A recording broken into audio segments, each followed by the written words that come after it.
The first time Katherine Newell saw the mountain man walk into the dusty saloon in Nogales, Arizona. She was pressed against the wall like wallpaper, watching couples spin across the rough wooden floor while her shoes remained stubbornly still. It was May of 1878, and the town had gathered for the spring social, one of the few occasions when respectable women mixed with miners, ranchers, and drifters in a carefully chaperoned space. Katherine had attended every dance since turning 18 2 years ago, and the result was always the same. Men would glance her direction, take in her plain features and the way her brown calico dress hung on her too thin frame, then move on to prettier options. Her younger cousin Margaret drew partners like honey drew flies, all golden curls and dimpled smiles. Katherine had learned to make herself small, to fade into corners, to pretend the rejection didn't carve a little deeper into her heart each time. The mountain man was impossible to miss. He stood at least 6 feet 4 inches, with shoulders broad enough to block the doorway and arms thick with muscle that strained against his worn leather shirt. His hair fell past his shoulders in dark waves, and a beard covered the lower half of his tanned face. He looked like he'd been carved from the mountains themselves, all rough edges and raw power. Dust from the trail clung to his boots and the leather trousers that hugged his muscled thighs. Katherine forced herself to look away, focusing instead on the fiddler tuning his instrument in the corner. Men like that didn't notice girls like her. They went for the beautiful ones, the confident ones, the girls who knew how to bat their eyelashes and laugh at just the right moment. "That's Holt Kimball," her friend Sarah whispered, appearing at her elbow with 2 cups of weak punch. "He has a claim up in the mountains, comes down maybe twice a year for supplies. I heard he fought off a grizzly with just a knife." "Probably just a story," Katherine murmured, accepting the punch gratefully. The room was stifling, packed with bodies and lit by oil lamps that added their heat to the warm Arizona evening. "Maybe. But look at him. I'd believe it." Katherine did look, stealing glances as Holt Kimball moved through the crowd. He walked with the confidence of a man who'd never questioned his place in the world, nodding to acquaintances but keeping mostly to himself. Several of the prettier girls angled toward him, but he seemed oblivious, his attention fixed on something Katherine couldn't identify. The music started, a lively reel that had couples forming up immediately. Katherine pressed herself flatter against the wall, making room for the dancers. This was the part she hated most, the evidence of her invisibility made manifest as man after man chose someone else. Even old Mr. Henderson, who had to be 60 if he was a day, partnered with the widow Morrison instead of glancing Katherine's way. She was so focused on studying her shoes that she didn't notice the mountain man approaching until his shadow fell across her. "Madam." Katherine's head snapped up. Holt Kimball stood directly in front of her, his gray eyes steady on her face. Up close, he was even more imposing, radiating a kind of barely contained strength that made her pulse quicken. Yes." Her voice came out smaller than she'd intended. "Would you do me the honor of this dance?" Katherine stared at him, certain she'd misheard. "Me?" "Unless you're already promised to another partner." He glanced around as if expecting someone to appear. No, I'm not." The words tumbled out. "But are you sure?" "I'm sure." He extended his hand, calloused and scarred and twice the size of hers. Katherine placed her trembling fingers in his palm, and he led her onto the floor with surprising gentleness for such a large man. She was aware of the stares following them, the whispers starting up like wind through grass. The mountain man and the wallflower. What a peculiar pairing. But then his hand settled at her waist, strong and steady, and the music began, and Katherine discovered that Holt Kimball could dance. He guided her through the steps with easy competence, his body moving with a grace that seemed at odds with his size. Katherine had practiced these dances countless times in her bedroom, dreaming of this moment, and her feet remembered the patterns even as her mind reeled. "You dance well," he said, his deep voice cutting through the fiddle's song. "So do you." I didn't expect, she caught herself. Didn't expect a mountain man to know a reel from a jig. There was amusement in his tone, not offense. "I apologize. That was rude of me. Honest, maybe. But I had a mother once, and she insisted her boys learn proper manners, dancing included." He spun her gently, and Katherine's skirt flared out. "What's your name?" Katherine Newell." "Holt Kimball. Pleased to make your acquaintance, Miss Newell." The dance ended too soon. Katherine expected him to return her to the wall and move on to a prettier partner, but instead he kept her hand tucked in his arm as the fiddler announced a waltz. "Another?" Holt asked, though he was already positioning them for the dance. "Yes," Katherine breathed, hardly believing this was happening. The waltz was slower, more intimate. Holt's hand at her waist drew her closer than the reel had allowed, and Katherine could smell leather and pine and something else, something wild and clean that reminded her of mountain air. She had to tilt her head back to meet his eyes, and what she saw there made her breath catch. He was looking at her like she mattered, like she was worth seeing. "You come to these socials often?" he asked. "Everyone for the past 2 years. You, first time." "I don't usually have patience for crowds, but my partner convinced me the trip down was necessary. We needed supplies, and he wanted to visit his sister." Holt guided her around a couple who'd stumbled. "I'm glad he insisted." Katherine's heart hammered against her ribs. "Why is that?" "Because I might have missed meeting you otherwise." She searched his face for signs of mockery but found none. "You don't have to say things like that." "I don't say things I don't mean. Life's too short for pretty lies." The waltz ended, and another dance began immediately. Holt didn't release her. They danced through a Virginia reel, a polka, and another waltz. Katherine lost count after that, lost track of everything except the feel of his hand in hers, and the way he looked at her like she was the only woman in the room. Her feet grew sore in her Sunday shoes, her face flushed from exertion and the warmth of the crowded saloon, but she didn't want to stop. This was the most magical night of her life, and she was terrified of it ending. Other men tried to cut in, following the social convention that dictated sharing partners, but Holt politely declined them all. He danced only with Katherine, dance after dance, until the chaperones began to whisper, and her cousin Margaret stared with open-mouthed shock. During a brief pause while the fiddler rested his fingers, Holt led Katherine outside into the relative cool of the evening. The street was quiet, most of the town crammed inside for the social. Stars blazed overhead in the clear desert sky, and a slight breeze carried the scent of sage and creosote. "I hope I'm not being too forward," Holt said, "but I needed some air and I thought you might as well." Katherine nodded, pressing a hand to her flushed cheeks. It was getting rather warm. They stood in companionable silence for a moment, Katherine acutely aware of his presence beside her. He made her feel small but not diminished, protected rather than overshadowed. "Why did you ask me to dance?" The question escaped before she could stop it. "There are prettier girls in there." "Girls who what? Simper and preen and say what they think a man wants to hear." Holt turned to face her fully. "I watched them when I first arrived. Watched you too." "Me? You were the only one not performing, the only one who seemed genuine. And when you looked at the dancers, there was such longing on your face, such honest feeling." He paused. "Besides, you have kind eyes.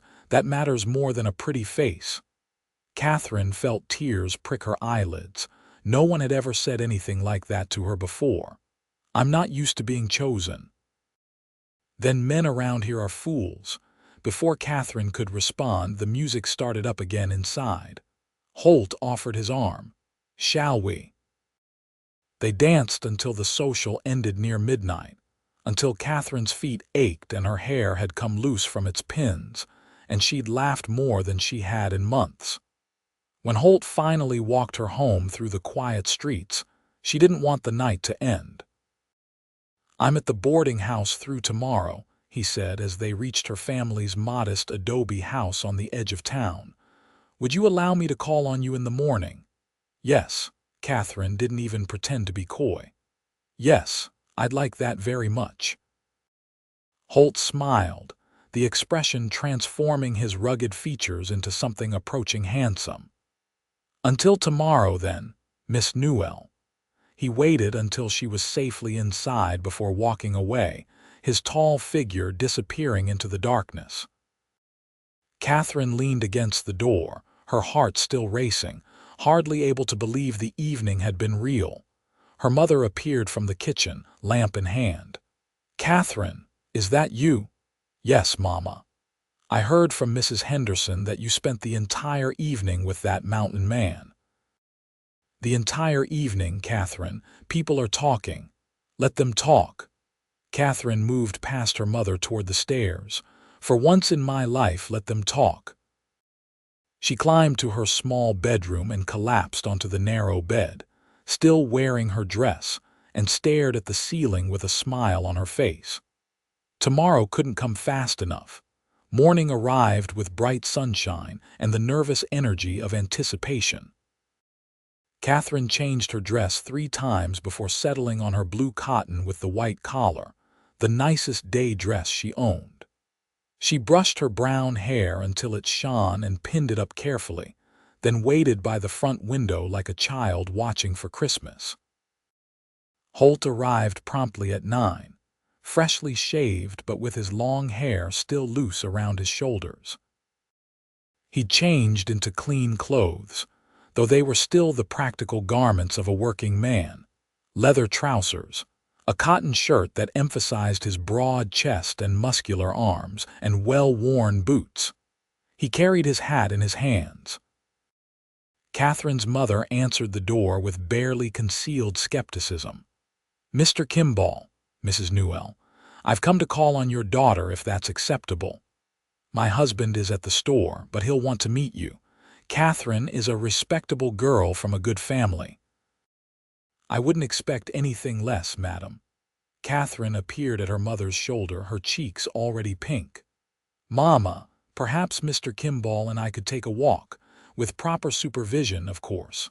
Her mother pursed her lips but finally nodded. "Your sister Emma can accompany you." "Stay on the main streets." Emma, 13 and delighted by the drama, quickly fetched her bonnet and followed Katherine and Holt out into the morning sunshine, staying a careful 10 paces behind as was proper for a chaperone. "I hope you slept well," Holt said as they walked slowly down the dusty street. "I barely slept at all. I kept thinking I'd dreamed the entire evening." "No dream. I have sore feet to prove it." He glanced down at her with warm eyes, though it was worth every moment. They walked through town, Holt pointing out the supplies he'd purchased for his mountain claim, while Katherine told him about her work helping her father at his general store. Emma trailed behind, occasionally giggling when Holt's hand brushed Katherine's arm. "Tell me about your life in the mountains," Katherine said as they paused near the town well. "What's it like up there?" Holt's face softened with the kind of affection usually reserved for loved ones. "Peaceful. Hard work, but honest. I have a cabin near a stream, good timber all around. My partner and I were working a silver claim that's shown real promise. Not rich yet, but comfortable. Don't you get lonely?" "Sometimes, but I prefer solitude to bad company, and the mountains, they have their own kind of companionship. The sound of wind through pines, the call of eagles, the way morning mist rises from the valleys." He paused. "Though lately I've been thinking it might be nice to have someone to share it with." Katherine's heart skipped. Someone, the right someone. His gray eyes held hers. "Katherine, I know we've only just met. I know this must seem sudden, but I'm not a man who plays games or wastes time. I'm 32 years old and I've seen enough of life to know what matters. When I saw you last night when I danced with you, I felt something I've never felt before." "What did you feel?" Katherine whispered. "Like I'd found something I didn't know I was looking for." They stood there in the middle of Nogales, Arizona, on a bright May morning in 1878, and Katherine knew her life was about to change. She could feel it in her bones, in the way Holt looked at her, in the rightness of his presence beside her. "I felt it too," she admitted. "Is that foolish? If it is, we're both fools together." Over the next 3 weeks, Holt extended his stay in Nogales, finding excuses to delay his return to the mountains. His partner, a grizzled prospector named Dutch, gave him endless grief about it but never seriously objected. Holt called on Katherine every day, taking long walks that stretched the bounds of propriety even with Emma's faithful chaperoning. They talked for hours, discovering shared views on everything from books to religion to the future of the territory. Katherine learned that Holt had come west after his parents died in a cholera outbreak in Missouri, that he'd spent years drifting before finding his place in the mountains. He'd worked as a trapper, a ranch hand, a scout for the army. He'd seen violence and beauty in equal measure, and both had shaped him into the man he was. Strong, capable, and possessed of a quiet integrity that Katherine found irresistible. Holt learned that Katherine had always felt invisible, always been the overlooked daughter in a family of 5 children. Her older sister had married well. Her younger siblings were still in school, and Katherine had been left in a strange limbo, helping at the store but with no real prospects. She was educated, having attended school through 8th grade, and she loved to read, devouring every book she could borrow. "You're not invisible to me," Holt told her one evening as they sat on her family's front porch, Emma dozing in the chair nearby. "You're the clearest thing I've ever seen." 3 weeks after the dance, Holt asked Katherine's father for permission to court her with the intention of marriage. Mr. Newell, a practical man who ran the general store with fair but firm business sense, took his measure carefully. "You're asking to court my daughter with the purpose of taking her up into the mountains, away from her family, away from civilization." "Yes, sir. I have a good cabin, solid and weatherproof. The claim is producing steady income. I can provide for her. Can you protect her? It's wild country up there. With my life, sir, I swear it." Mr. Newell studied Holt for a long moment, then nodded slowly. "Katherine's been lonely here. I've seen it, though it pains me to admit I didn't do much about it. If she's willing and if you treat her with the respect she deserves, you have my permission. But I want a proper engagement, time for her to be sure." "Of course, sir. Thank you." Katherine was in the store's back room, inventorying fabric, when her father found her. "He's asked to court you properly. I've said yes if you're agreeable." "Oh, Papa." Katherine threw her arms around her father's neck. "I'm very agreeable." The engagement was announced the following Sunday after church. The town buzzed with gossip, some of it kind, much of it skeptical. Katherine overheard Mrs. Henderson telling the preacher's wife that she gave it 6 months before the mountain man tired of his plain bride. Margaret, her beautiful cousin, seemed genuinely happy for her, which soothed some of the sting. Holt endured the attention with patient good humor, but Katherine could tell he was eager to return to his mountains. They'd agreed on a 3-month engagement, time enough for Katherine to prepare her trousseau and for Holt to make improvements to the cabin. "I'll come back down in August," he promised the night before his departure. They stood in her family's parlor, properly chaperoned by her mother, who was making a great show of mending in the corner. "I'll bring the wagon and we'll be married at the church if you'd like." "I'd like that very much." Katherine twisted her hands together. "Holt, are you certain?" You could have any woman, someone prettier, someone. He crossed the room in 2 long strides and took her hands in his, heedless of her mother's shocked gasp at the impropriety. Katherine Newell, you listen to me. I don't want any other woman, I want you. Your kindness, your intelligence, your honest heart. The way you laugh at my terrible jokes and the way you see beauty in small things.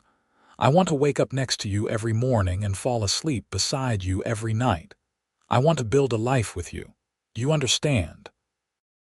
Katherine nodded, tears streaming down her cheeks. I understand. Good. He squeezed her hands gently, then released them, stepping back to a respectable distance. 3 months, I'll count every day. He left at dawn the next morning, and Katherine climbed to the roof of her family's house to watch him ride out with Dutch, leading a pack mule loaded with supplies. He turned once at the edge of town, raising his hand in farewell, and Katherine waved back until he disappeared from sight. The 3 months that followed were the longest of Katherine's life. She threw herself into preparations, sewing new dresses and nightgowns, learning to bake bread and preserve food from her mother, absorbing every bit of practical knowledge she could about keeping house in isolated conditions. Her mother, once skeptical, had warmed to Holt after seeing his obvious devotion to Katherine. He's a good man, she told Katherine one afternoon as they worked together in the kitchen. Rough around the edges but solid, that matters more than polish. Letters arrived every 2 weeks, brought down by Dutch or other prospectors making the trip to town. Holt's handwriting was surprisingly neat, his words carefully chosen.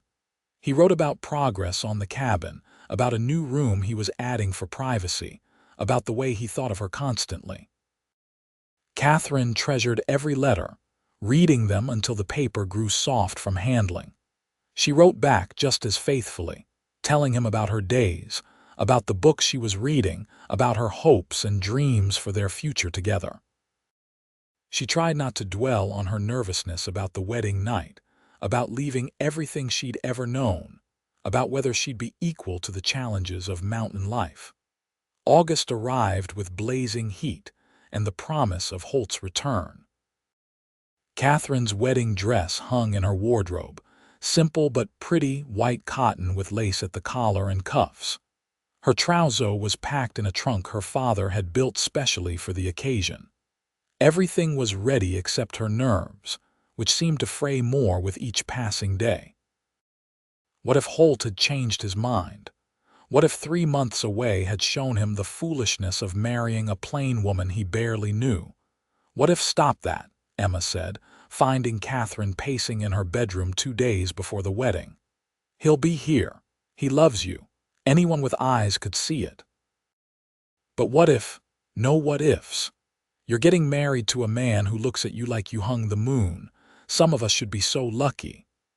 Holt arrived exactly when he'd promised, riding into town with Dutch beside him and a wagon trailing behind.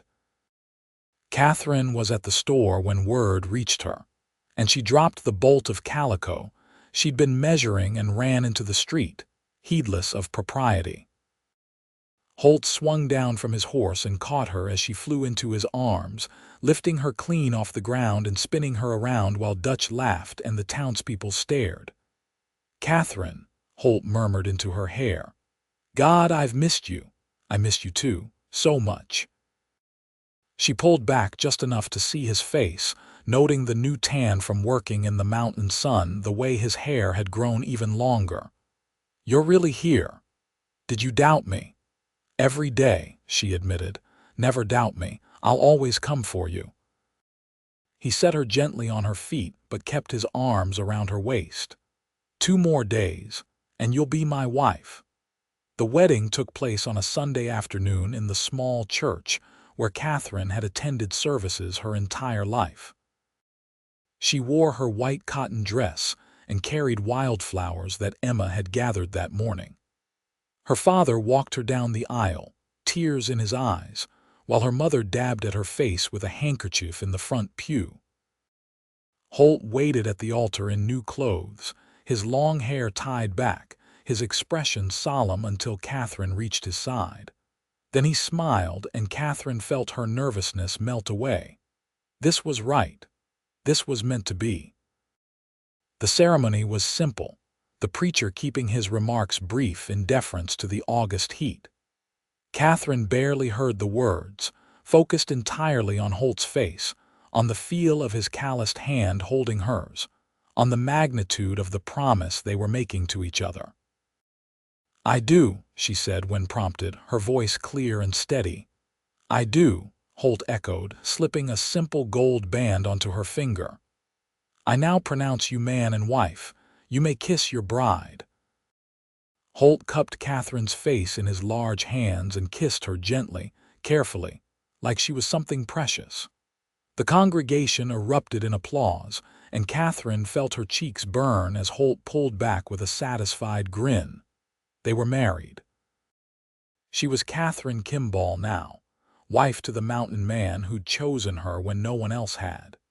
The reception was held at the saloon where they'd first danced, the same fiddler playing cheerful tunes while the townspeople ate cake and drank punch. Holt danced with Katherine, just as he had that first night, and she remembered the shock of being chosen, the disbelief that someone like him would notice someone like her. "What are you thinking?" Holt asked as they swayed to a waltz. "About the night we met. How impossible this all seemed. And now it's the only thing that makes sense." They left as the sun began to set, riding out of Nogales in the wagon loaded with Katherine's trunk and supplies for the mountain. Dutch had gone ahead earlier, giving them privacy for the journey. Katherine sat close to Holt on the wagon seat, her head resting against his shoulder as the town disappeared behind them. The ride into the mountains took 3 days, camping along the trail at night. Holt was careful with Katherine, setting up a proper bedroll for her, keeping a respectful distance even though they were married now. On the 3rd night, camped beside a stream with stars blazing overhead, Katherine finally gathered her courage. "Holt, we're married now. You don't have to sleep separately." He'd been checking the horses, and he turned to face her in the firelight. "I know, I just wanted to give you time, didn't want to rush you." Katherine stood and crossed to where he stood, her heart pounding. "I'm ready, I trust you." Holt gathered her into his arms, and Katherine went willingly, tilting her face up for his kiss. This one was different from the chaste kiss in the church, deeper and more urgent. Holt's hand spanned her waist, then slid up her back, pressing her closer. Katherine's fingers tangled in his long hair, and she made a small sound of need that seemed to break whatever restraint Holt had been maintaining. He swept her up in his arms and carried her to the bedroll he'd prepared, laying her down gently. "Tell me if you want me to stop." "Don't stop," Katherine whispered. Their wedding night under the stars was awkward and tender and better than Katherine had dared to hope. Holt was patient, careful of her innocence, murmuring endearments against her skin as he showed her the intimacies of marriage. There was pain, brief and sharp, but then pleasure building and cresting like waves. Afterward, Katherine lay wrapped in Holt's arms, her head on his broad chest, listening to the steady thump of his heartbeat. "You all right?" he asked, his fingers combing through her loose hair. "Better than all right. That was wonderful." She felt his chest rumble with quiet laughter. "It gets better. We just need practice." They reached Holt's cabin the next afternoon, and Katherine got her first glimpse of what would be her new home. The cabin sat in a clearing beside a rushing stream, surrounded by towering pines. It was larger than she'd expected, built from solid logs with a stone chimney and real glass windows. The new addition Holt had mentioned was clearly visible, expanding the single room into a proper house with separate spaces for sleeping and living. "What do you think?" Holt asked, helping her down from the wagon. "It's beautiful." Katherine turned in a slow circle, taking in the pristine wilderness surrounding them. Mountains rose in the distance, their peaks still crowned with snow even in August. The air was cool and clean, scented with pine and wildflowers. Truly beautiful. Dutch emerged from the cabin, grinning. "Welcome home, Mrs. Kimball. I've kept the place tidy mostly." "Thank you, Dutch. I'll help unload, then clear out to my own claim. Give you two some privacy." He winked at Katherine, making her blush. The inside of the cabin was simple but well made. A large fireplace dominated one wall, with hooks for cooking pots. A table and chairs occupied the center of the main room, and shelves lined the walls. The new addition contained a proper bed frame that Holt had clearly built himself, the mattress stuffed with what looked like fresh pine needles and covered with quilts. "I know it's not fancy," Holt said, watching Katherine explore. "It's perfect. It's ours."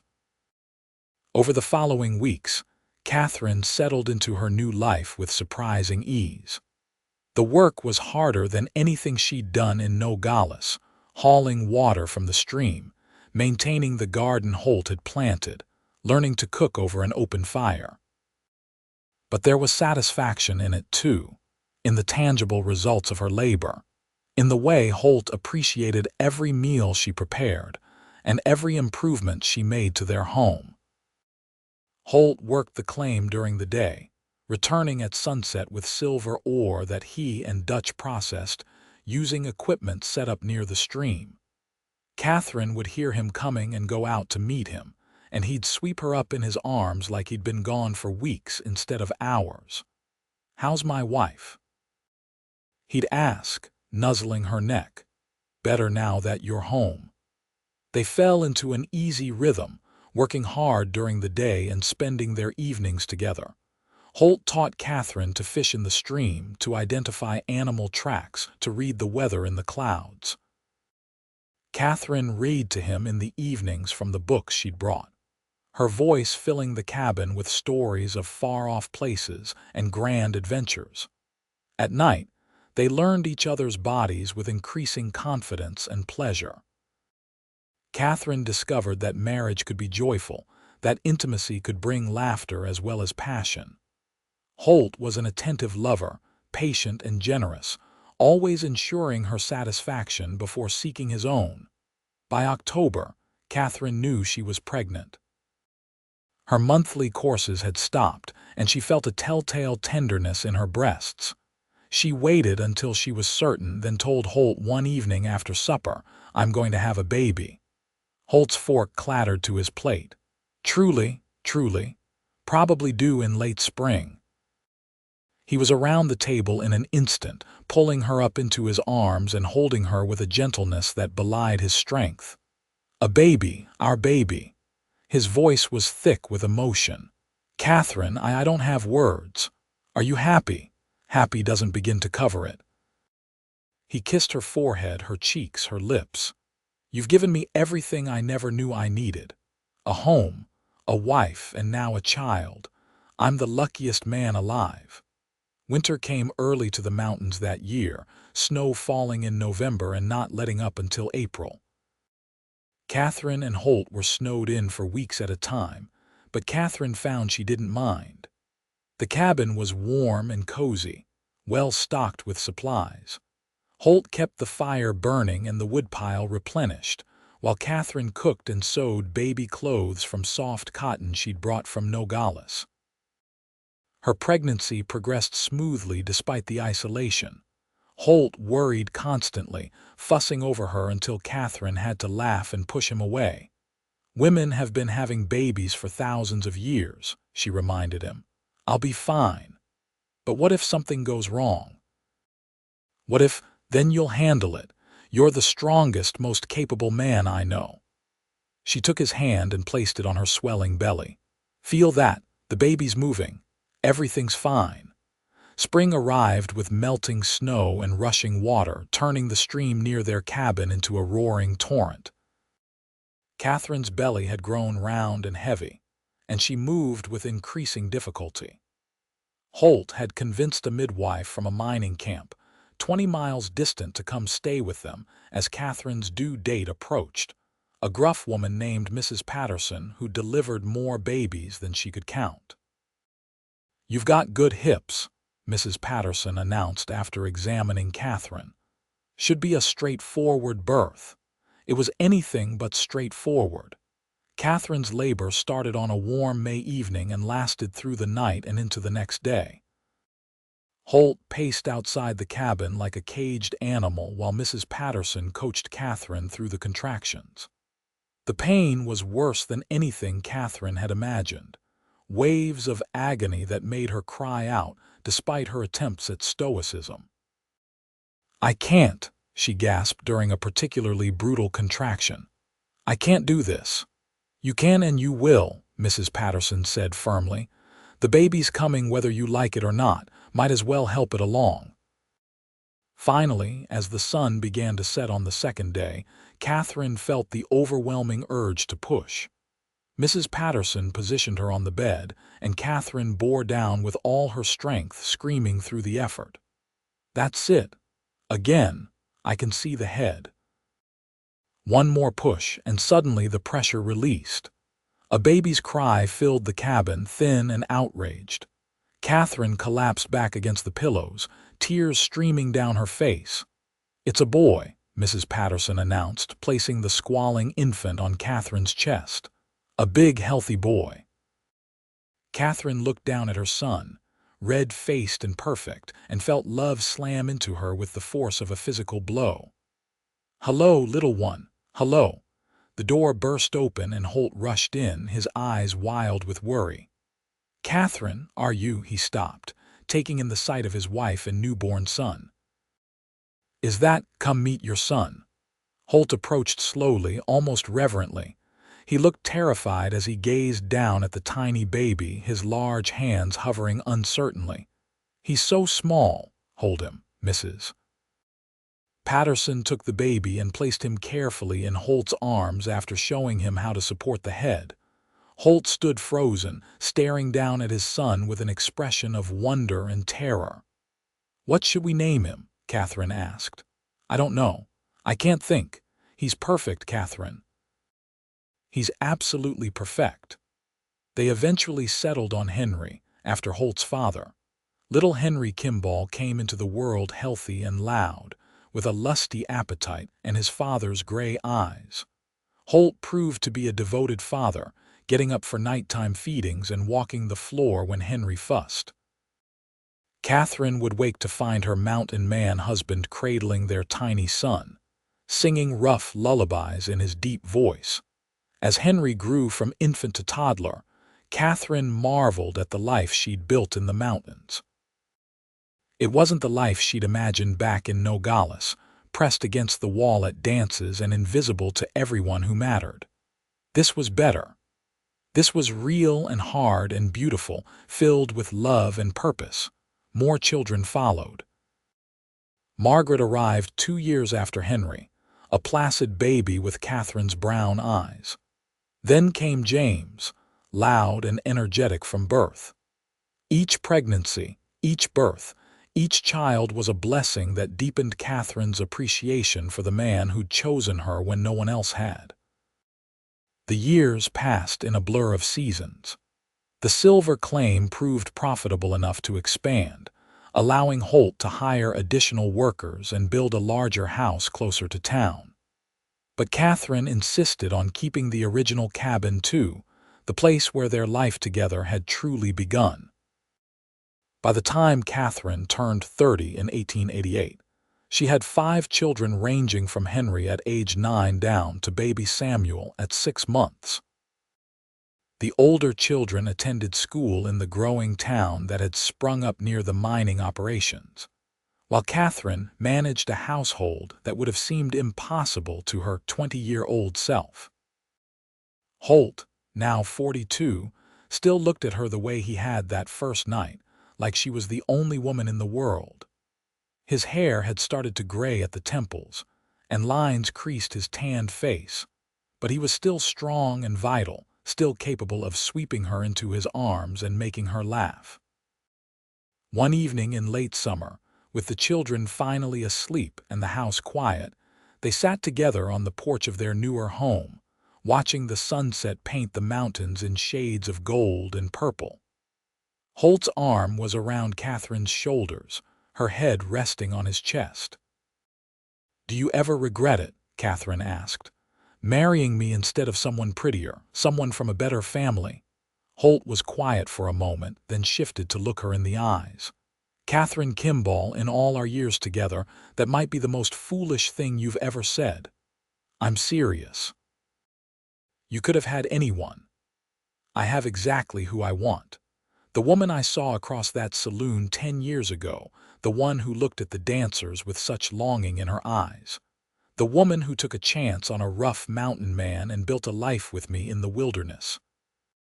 The mother of my children and the love of my life." He cupped her face gently. "You're not the girl no one chose for dancing anymore. You're the woman I chose for every dance of my life, and I'd make the same choice every single day." Katherine felt tears prick her eyes. "Even when I'm cranky and tired and covered in baby spit, especially then." He kissed her softly. "You're everything to me, Katherine, everything that matters." They sat in comfortable silence as darkness fell and stars began to appear. Inside, one of the children cried out in their sleep, and Katherine started to rise, but Holt gently pushed her back down. "I'll go. You rest." He disappeared inside, and Katherine heard his heavy footsteps on the stairs, followed by his low murmur as he soothed whichever child had woken. She smiled, thinking about that girl she'd been, invisible and overlooked, certain she'd die without ever knowing what it felt like to be chosen. Holt had chosen her. And in choosing her, he'd given her a life beyond anything she could have imagined. Love, children, purpose, adventure, all wrapped up in the daily reality of their mountain existence. She thought about that first dance, the shock of his hand taking hers, the way he'd looked at her like she mattered.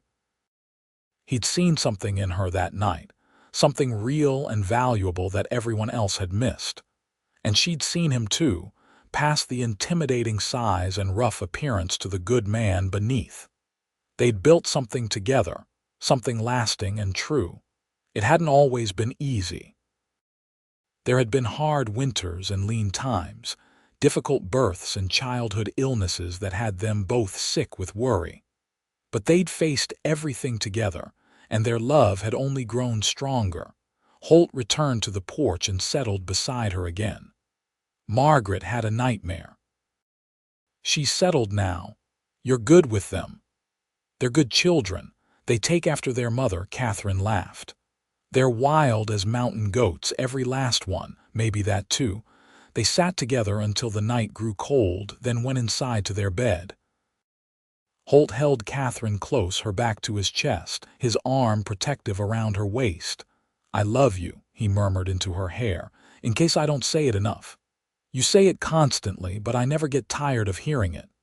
Katherine laced her fingers through his. "I love you too, so very much."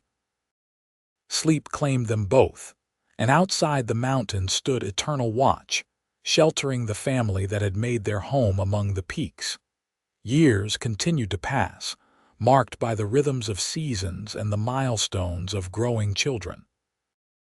Henry, their eldest, showed an aptitude for mining that pleased Holt enormously.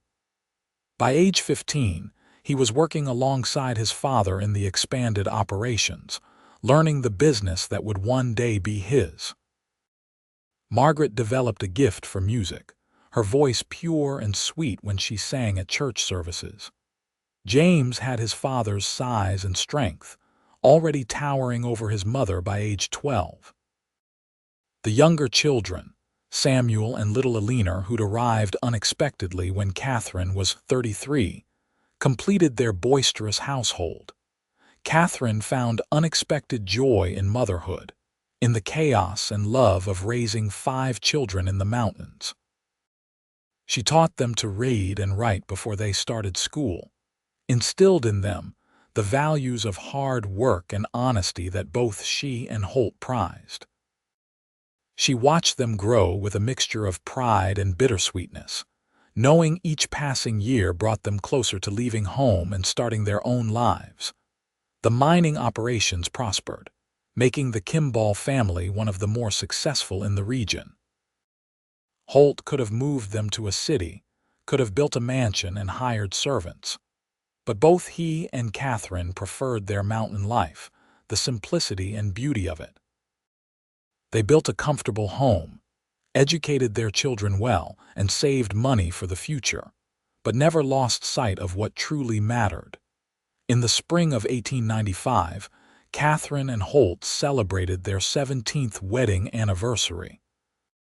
Their children had planned a surprise party, inviting friends from town and the surrounding mining camps. The celebration was held at the original cabin, which Katherine had converted into a retreat where she could escape when the main house grew too chaotic. 17 years, Holt said as they danced to fiddle music in the clearing outside the cabin. Feels like yesterday and forever all at once. Katherine, now 37, had silver threading through her brown hair and lines around her eyes. But Holt still looked at her like she was the most beautiful woman alive. "We've had a good life, the best life." Holt pulled her closer, heedless of their watching children. "Though I still remember seeing you at that first dance, pressed against the wall like you were trying to disappear." "I was trying to disappear. I was so certain no one would choose me. Their loss was my gain." He spun her gently. "Thank God I had the sense to see what they missed." Henry, now 16 and already nearly as tall as his father, cut in with teenage embarrassment. "Pa, people are staring." "Let them stare. I'm dancing with my wife." But Holt released Katherine with a grin, watching as Henry awkwardly took over the dance. Katherine smiled up at her eldest son, seeing so much of Holt in his features. "You've grown into such a fine young man." "Thanks, Ma." Henry navigated the dance with reasonable competence. "Pa's been teaching me the business. I think I might have a real talent for it." "I think you have a talent for anything you set your mind to." The party lasted well into the evening, filled with music and laughter and good food. Katherine stood on the porch of the cabin at one point, watching her family and friends celebrate, and felt overwhelmed with gratitude. This life, these people, this love, it was all so much more than she'd ever dared to hope for. Holt found her there, wrapping his arms around her from behind. "What are you thinking about?" "About how blessed we are, how blessed I am. I'm the blessed one. You gave me everything, Katherine. Home, family, purpose, love. Before you, I was just a man alone in the mountains. Now I have a reason for everything I do." Katherine turned in his arms to face him. "We gave each other everything. That's what marriage is supposed to be." He kissed her then, soft and sweet, a kiss that held 17 years of love and partnership and shared dreams. Their children whooped and hollered, but neither Katherine nor Holt paid them any mind. They were too busy being exactly where they belonged. As the years moved into the new century, the Kimball family continued to grow and thrive. Henry married a sensible girl named Anna and took over more of the mining operations, allowing Holt to step back from the daily management. Margaret shocked everyone by running off with a traveling musician, but she wrote faithfully from San Francisco, where she sang in theater productions. James followed his father's footsteps into mining, while Samuel showed interest in becoming a veterinarian. Eleanor, the baby, was still young enough to change her mind daily about what she wanted to be when she grew up. Katherine became a grandmother at age 41 when Henry and Anna welcomed a daughter. Holding her granddaughter for the first time, Katherine marveled at the continuity of it, the way love and life flowed from one generation to the next. "She's beautiful," Holt said, peering over Katherine's shoulder at the sleeping infant. "Just like her grandmother, you're biased." "Absolutely, but also correct." Grandchildren followed with pleasing regularity as the children married and started families of their own. The original cabin became a gathering place for the growing Kimball clan, everyone cramming in for Sunday dinners and holiday celebrations. Katherine presided over the chaos with amused patience, cooking enormous meals and settling disputes between grandchildren, while Holt told increasingly exaggerated stories of the old days. On Katherine's 50th birthday in 1908, Holt arranged for the entire family to return to Nogales for a visit. They made the journey in automobiles, a far cry from the wagon that had brought them into the mountains 3 decades earlier. The town had grown substantially, but the church where they'd married still stood, and the old saloon had been converted into a respectable restaurant. "Remember this place?" Holt asked as they stood outside what had been the scene of that first dance. "How could I forget?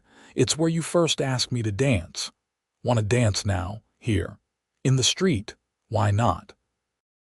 There was no music, but Holt hummed a waltz as he took Katherine in his arms and guided her through the steps.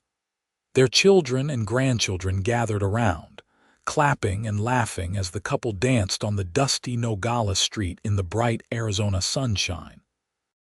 Katherine felt like that 20-year-old girl again, shocked and delighted to be chosen, hardly able to believe that someone like Holt Kimball would notice someone like her. Except now, she knew the truth. They'd chosen each other, and that choice had shaped the course of both their lives. "What are you smiling about?" Holt asked. "About how wrong I was that first night. I thought I was so lucky that you'd chosen me. But really, we were both lucky. We found each other. Smartest thing I ever did, asking you to dance. Second smartest thing. What was the first?" "Asking me to marry you." Holt laughed, the sound rich and warm, and spun her in a circle. At 56, he was still strong and vital, his hair more silver than dark now, but his gray eyes as sharp as ever. Katherine had aged too, her figure fuller and her face lined, but she'd never felt more beautiful than when Holt looked at her like he was looking at her now. The dance ended, and their family erupted in applause. Little ones tugged at their grandparents, wanting attention and treats. Henry consulted with Holt about business matters while Anna helped Katherine with the younger grandchildren. The day passed in a blur of family and food and laughter, everything Katherine had ever wanted and more than she'd ever dreamed possible. That evening, Holt and Katherine walked through Nogales alone, retracing the steps of their courtship. They passed the general store her father had owned, now run by her younger brother. They walked by the house where she'd grown up, occupied by strangers now. They ended at the church, sitting together on the steps as the sun set in a blaze of orange and red. 30 years, Katherine said softly. 30 years since you walked into that dance and changed my entire life. Changed both our lives." Holt took her hand, his thumb rubbing across her knuckles in a gesture that had become familiar over the decades. "I was so lonely before you, Katherine. I didn't even realize how lonely until I saw you and knew what I'd been missing. I was lonely too. Invisible, overlooked, certain I'd never matter to anyone. You matter. You've always mattered. To me, to our children, to everyone whose life you've touched." He lifted her hand to his lips and kissed it gently. "You're the strongest, kindest, most remarkable woman I've ever known." Tears slipped down Katherine's cheeks. Even after 30 years, he could still move her to tears with his words, with the depth of feeling in his voice. "I love you, Holt Kimball. I've loved you since that first dance, and I'll love you until my last breath. And I love you, Katherine Kimball. My wife, my partner, my best friend. Thank you for every dance, every day, every moment we've shared." They sat on the church steps until stars appeared overhead, the same stars that had witnessed their wedding night and countless nights since. Inside the church, they'd made vows to each other, promises of love and faithfulness and partnership. They'd kept those promises through good times and hard times, through the challenges of building a life in the wilderness and raising a family in isolation. The mountains had shaped them, hardened them, and refined them like silver ore in a forge. But their love had sustained them, growing deeper and richer with each passing year. Eventually, they walked back to the hotel where their family was staying, hand in hand like young sweethearts, instead of a couple married for 3 decades. Their room was simple but clean, and they prepared for bed with the easy familiarity of long partnership. Holt pulled Katherine close once they were settled under the covers, her back to his chest in their customary sleeping position. "Thank you for coming back here with me. Thank you for bringing me. It's good to remember where we started, and to see how far we've come." Katherine laced her fingers through his where they rested on her waist. "We've come a long way from that girl no one chose for dancing and the mountain man who saw her. I'll always see you, Katherine, always choose you, for every dance for the rest of our lives." Sleep claimed them both, and outside the Arizona night stretched on, filled with memories and promises, and the enduring love of two people who'd found each other against all odds. The years that followed brought the natural changes of aging. Holt's hair went completely silver, and his joints ached on cold mornings. Katherine developed a touch of arthritis that made her hands stiff, and her eyesight weakened until she needed spectacles for reading. But they faced aging as they'd faced everything else together, and with good humor. They sold the mining operations to Henry when Holt turned 65, allowing them to fully retire to the original cabin they both loved best. Their children were grown and settled, their grandchildren numerous and thriving. Katherine and Holt spent their days in simple pleasures, tending a garden, fishing in the stream, reading together in the evenings, and entertaining the steady stream of visitors who made the trip up the mountain to see them. On their 40th wedding anniversary in 1918, the entire Kimball clan gathered at the cabin for a celebration. Children, grandchildren, and even a few great-grandchildren filled the clearing. 3 generations gathered to honor the couple who'd started it all. Henry stood to make a toast, his voice carrying across the assembled family. "To my parents, who showed all of us what real love looks like, what commitment and partnership and choosing each other every single day means. Pa, you taught me to work hard and stand by my word. Ma, you taught me to be kind and to see the value in people others might overlook. Together, you've built a legacy that will last for generations. We love you both." The family erupted in cheers and applause. Katherine wiped tears from her eyes while Holt cleared his throat roughly. Two moved to speak. Later, when the celebration had wound down and most of the family had departed for their various homes, Katherine and Holt sat together on their porch watching the sunset. Holt, now 66, still held himself with the bearing of the strong mountain man he'd always been, though age had softened some of his edges. Katherine, 60, had grown comfortably into middle age, her body rounder and her movements slower but her spirit undimmed. 40 years, Holt said wonderingly. Where did the time go? Into living, into loving, into building this life together. Katherine squeezed his hand. I wouldn't change a single moment, not even the hard times, the winters when we nearly ran out of food, the births that terrified me. The children's illnesses, not even those. They made us who we are. They taught us to rely on each other, to trust each other. Without the hard times, we might not appreciate the good times as much. Holt pulled her closer, and Katherine rested her head on his shoulder.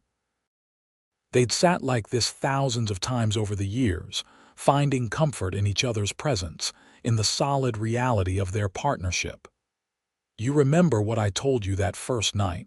Holt asked. After all the dances, you said many things that night.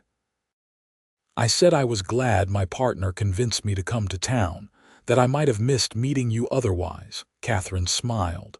"I remember. I thought you were just being kind. I was being honest. That night changed my entire life. You changed my entire life." He pressed a kiss to her temple. "Every good thing I have, every moment of happiness, every blessing, it all traces back to the moment I saw you across that saloon and decided to ask you to dance. I was so shocked when you chose me, so certain you'd made a mistake. The only mistake would have been walking away. The only mistake would have been letting you remain unchosen." His arm tightened around her. "You were never meant to be the girl no one chose, Katherine. You were meant to be mine, the woman I chose for every dance of my life." The sun dipped below the mountains, painting the sky in brilliant shades of pink and gold. A cool breeze rustled through the pines, carrying the scent of the forest and the promise of evening. Inside the cabin, the fire crackled warmly, and the lantern light spilled out through the windows in welcoming pools of gold. Katherine thought about the girl she'd been, standing against the saloon wall in Nogales, invisible and overlooked. She thought about the woman she'd become, loved and valued and cherished. The journey from one to the other had been shaped by this man, by his choice to see her when others looked past her, by his decision to build a life with her in these mountains. But she'd shaped the journey too. She'd chosen him right back, had taken the risk of trusting this mountain man with her heart and her future. She'd built a home in the wilderness, raised children in isolation, created a life that was richer and fuller than anything she could have imagined back in that dusty Arizona town. They'd chosen each other, and that choice had made all the difference. "Come inside," Katherine said as the evening grew colder. "I'll make us some tea. In a minute. I'm not ready to leave this moment yet."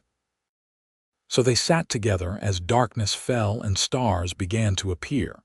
Two people who'd found each other against all odds and built a love that had lasted 4 decades.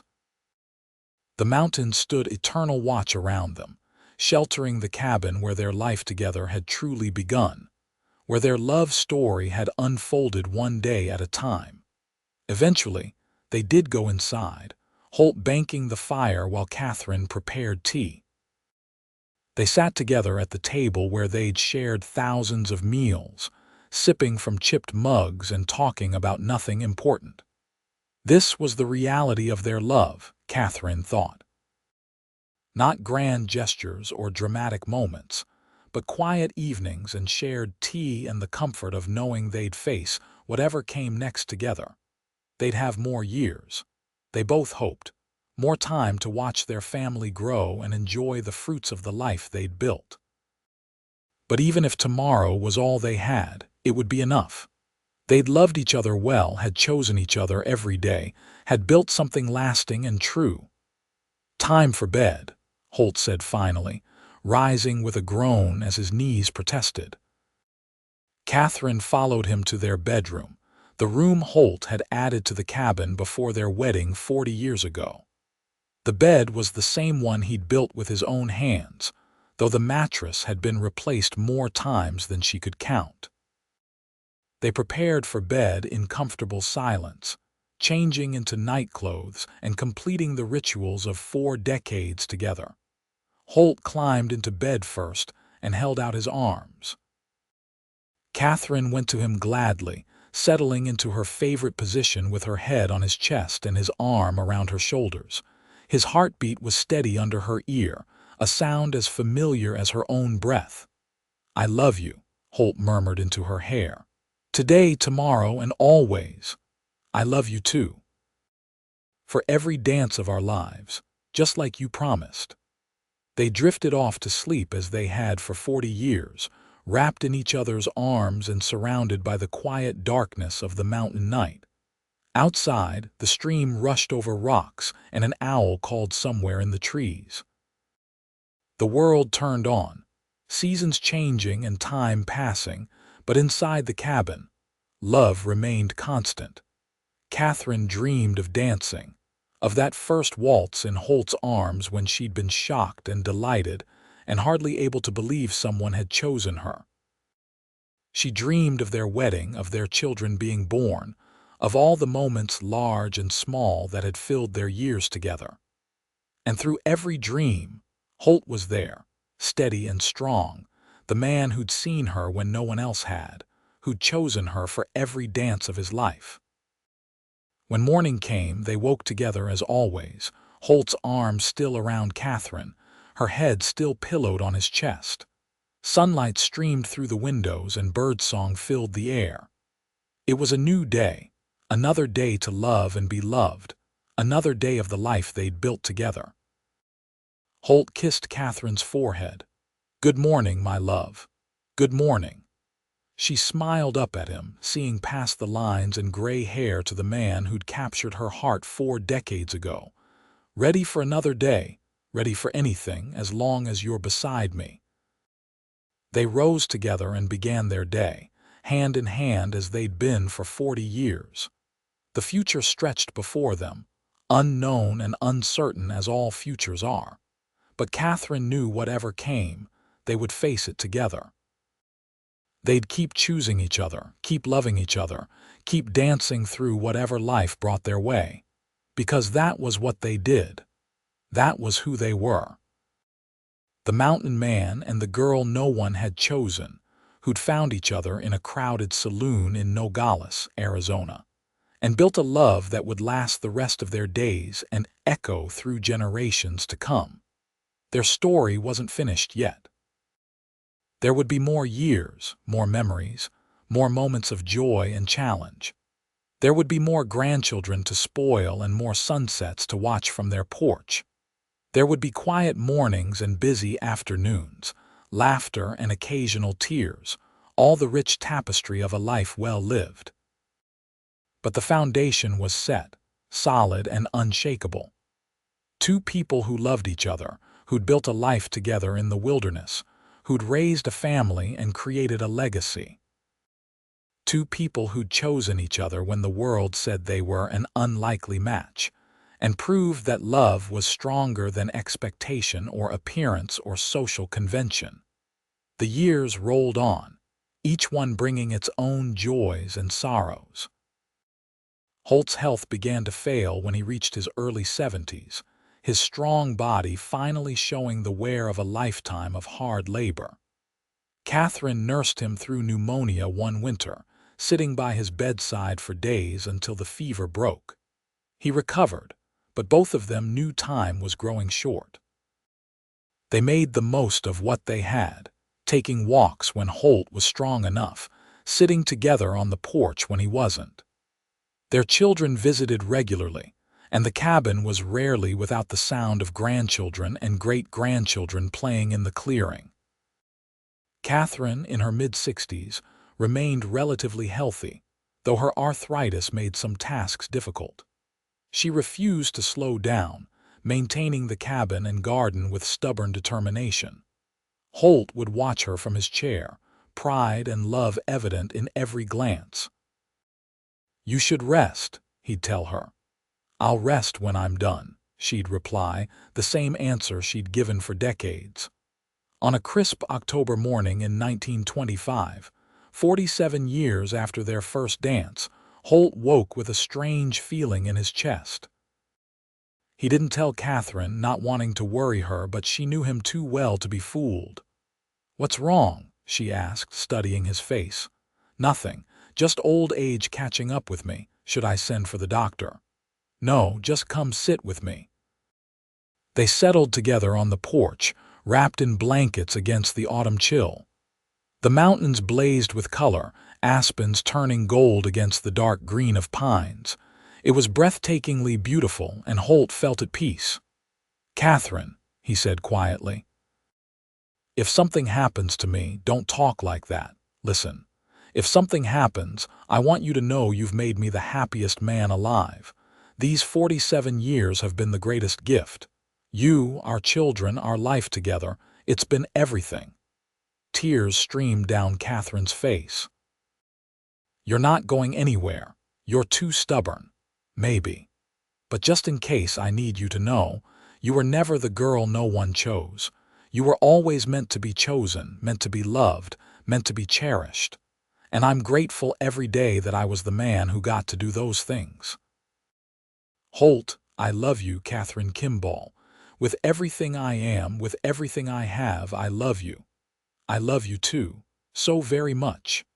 They sat together as the sun climbed higher, warming the cool morning. Holt's breathing was labored, and Katherine held his hand tightly, as if she could keep him with her through sheer force of will. Henry arrived midday with the doctor, but there was little to be done.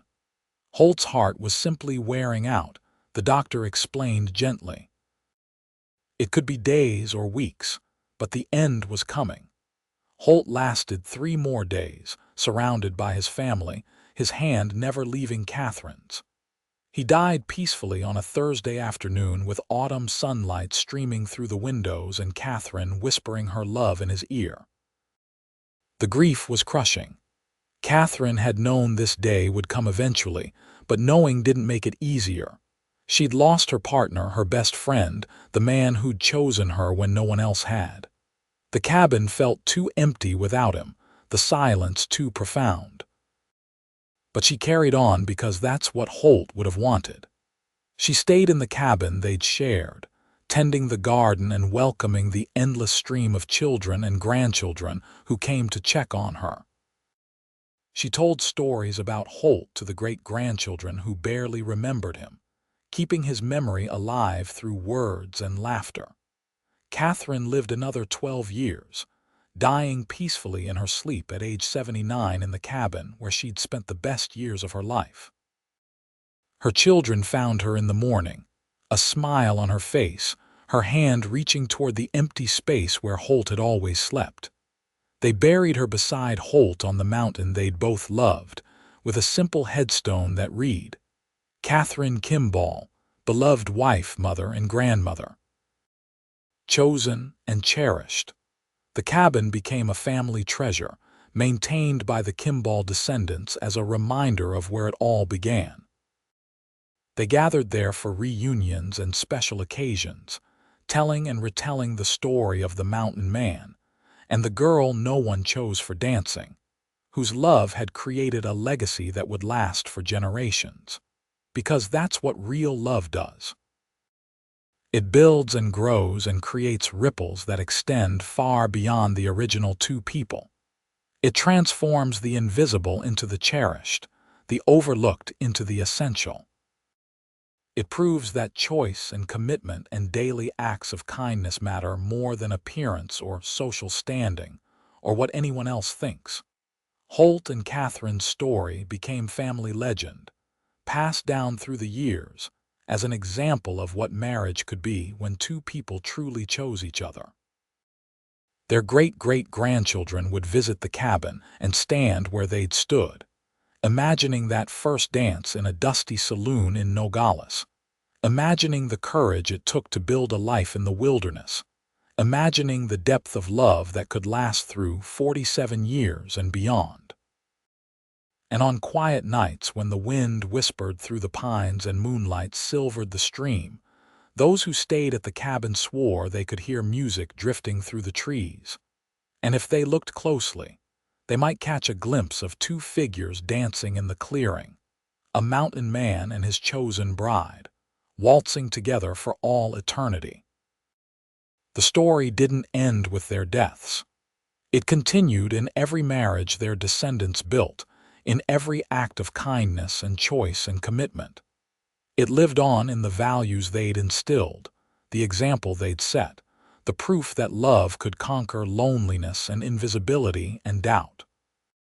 Katherine had been the girl no one chose for dancing, until the moment Holt Kimball saw her and decided she was worth choosing.